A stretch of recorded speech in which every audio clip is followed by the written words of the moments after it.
What is going on? YouTube, Dr. Away here.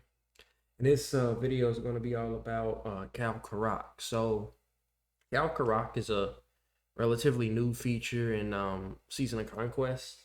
And essentially, it's in response to free to play's ability to get crystals free to play, right? Um, and I felt like it kind of requires its own video, but it's not an insane thing to understand. But I feel like it's worthy of a video. Let's put it that way. So there's going to be different levels of Karuak that become available as you progress through season of conquest. Second one is here. This is after the sanctuaries. This is after you do some fighting in zone 5. And then another one becomes available. Let's see here. This is 3. Quite a ways later.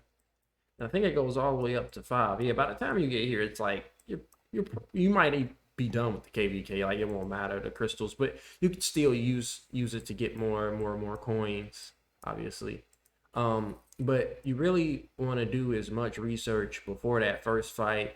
And if you guys are avoiding the first fight, I'm assuming that second fight, so maybe not zone 5, but the zone 6s, right before you go into Kingsland. Okay, so that's kind of like the first one like becomes available like literally as soon as you pretty much get in here. You build your forts, or 30 forts, and then boom, you can get the first Karuak. And what is it? You go to here. Then I believe it was in War and Conquest. Yeah, Karuak. I've already done easy, but I favored a few things so I can show you. So I guess the first thing is there is crystal tech that will help you with the Karuak. I don't necessarily recommend that you do that much of it. This is just what I've done. You know, it's considered barbarian or neutral unit, because that first tier of research you can speed that up and it doesn't really cost all that many crystals. I just got the first tier that a little bit of damage. Some free to play may not get as far as here, that fast, but some people will, obviously. And then I just unlock like the first tier, so that's a fair amount of damage for very little crystals. And it is a little tough. Personally, I can show you the exact marches that I was using to do it. I was using all of these marches, and these is all T5. So I didn't pop an expansion or anything, but I was using very strong marches, the same marches I would use in the open field, more or less. Okay, so basically how it works just like the regular Karuak ceremony, almost. Basically you summon um the NPCs, the minions, and at first it's just one minion, and then it starts to get to 2 and 3. There's different types of minions, and I'll show you that now.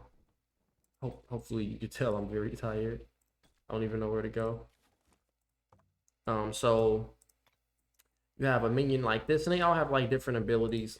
Like this guy, he heals.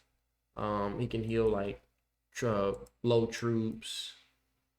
This guy just does some damage factor, debuffs you, can heal himself. I know what this chick does. She gives everybody attack and gives herself a shit ton of attack. This is a boss, and I'll get to that in a second. She's a boss, get to that in a second. So essentially what I do is that there'll always usually be one of those guys that, do a lot of damage. You take that guy out first, and then I usually take out the healer next, and then I take out the person that's buffing the stats. That's typically how I did it. I don't know if that's the best way, but that's the way that makes most sense to me. Get rid of the damage, get rid of the best support, and then get rid of the other support. That's how I did it.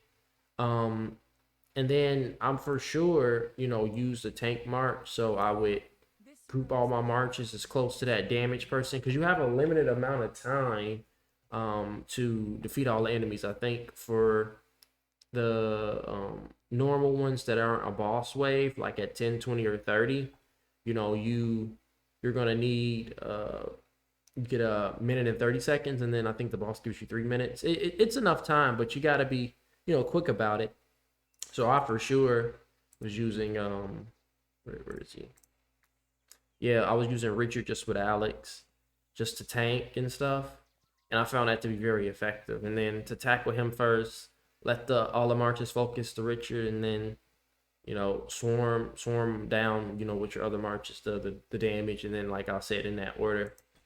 Um, and then I guess the some of the bosses were kind of interesting, and I could see like if you're using T4 free to play, like you might have to have more strategy about it. It wasn't too terribly hard, but I could see how it would be hard depending on like what you had. Like everybody won't have access to the same things that I have, right? So the first boss isn't going to be an issue, but the second boss, he spawns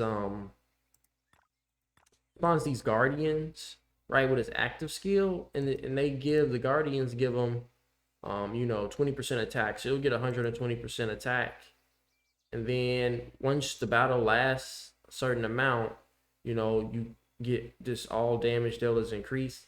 So here's what I recommend. Like, I think the guardians are like a gimmick. Like, yeah, he gets attack, but if you swarm him down quick enough, he's low, so he won't benefit as much from the attack. And then the real damage comes really from him, the fight lasting too long. So a lot of times you're sitting there trying to swarm down. Don't really try to swarm down the minions. It's like a trick, basically. Just swarm him down, and I feel like you'll be fine. Like, yeah, you might be quite low. He's gonna do a little bit more damage, but it's worse if you try to focus those minions, and then he gets this buff. Like, that's probably GG for you if you're using T4. So that I just like I started to attack the little minions. I'm like, no, I'm just gonna swarm this fucker down and just take the little bit of damage. Now she's just like similar to how the last boss is in Ian's Ballad. She's gonna have that circular AoE that's doing damage. Then she spawns these little healing totems or whatever. This is the last boss, and you just dedicate one mark to just taking out the little healing totems. For me, I use Minasal to take out those like little BS totems, so she isn't healing every second, because she gets a couple of those totems going, then she's out healing your DPS. So that's pretty much all it really is to it, at least for the first tier. And then as far as like crystals are concerned, I didn't open them so you can see clearly this is exactly what you're gonna get is these crystals here. And to do the math for you, it's 1.185 million crystals.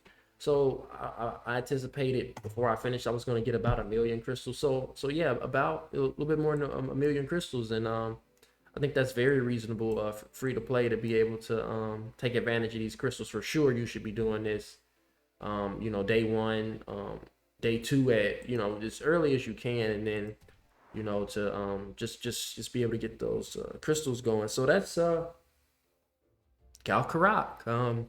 Little thank you for the extra crystals. Amen. And I'll see you in the next video.